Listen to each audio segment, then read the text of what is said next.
wifuza iki muri mwaka tugiye gutangura?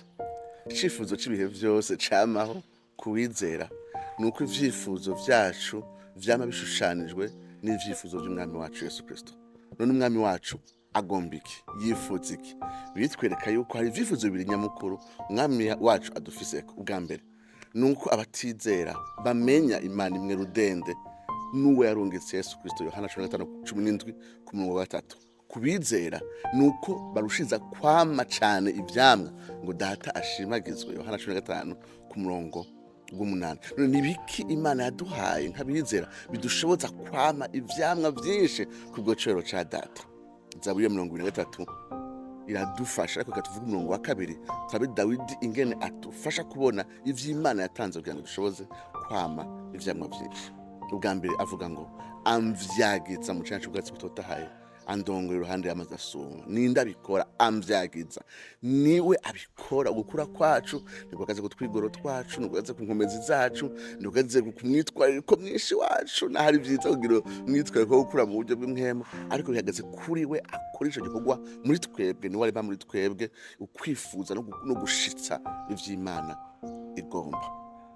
Mu canya c'ubwatsi butotahaye, umupastori wo mu kinja 19 C.H. Spurgeon niwe avuga ati, mbega ubwatsi butotahaye niki nimba atari ijambo ry'Imana? N'ukuri kuri muri iryo jambo ry'Imana kuzuye ubutunzi butigera buhera, kandi kuzuye akanovera katigera gashira.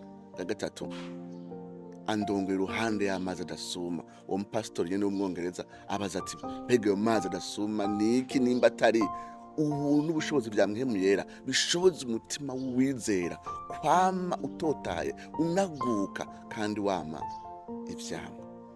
Nimba hariho umwitwariko wogira n'imigabo wo kwigira muri mwaka tugiye gutangura, ni kwamuza imbere y'Imana mu masengesho n'imbere y'ijambo ry'Imana, kugira ngo mpwemu yera akore ico gikorwa co kwama akunagura no gushoboza kwama ivyamwa kubw'icubahiro ca data.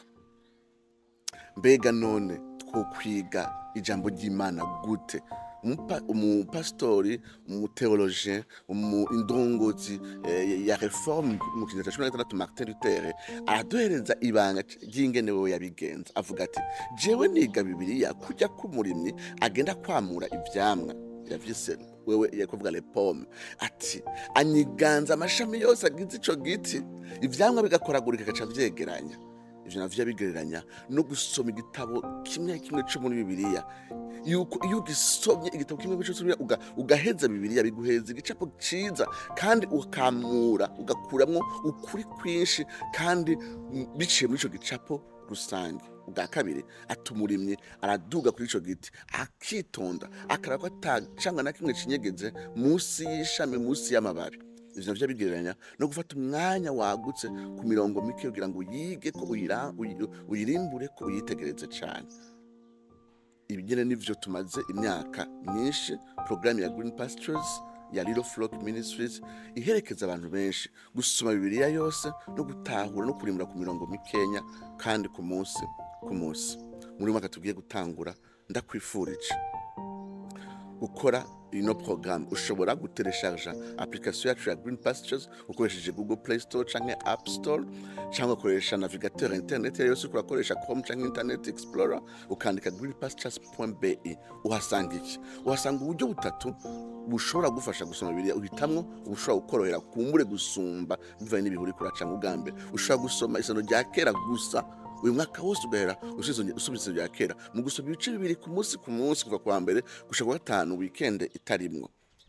Aho urisanga Bibiliya isezerano rya kera ryose uhereje mu mwaka umwe, canke naho ushobora gusoma isezerano rishasha hari kuna mazabu y'isezerano rya kera mu gusoma ibice bibiri ku munsi kuva kwa mbere gushika kwa gatanu. Naho nyene turaguherekeza mu bice bibiri ku munsi. Ariko kandi ushobora kwifuza guheza Bibiliya yose mu mwaka wose.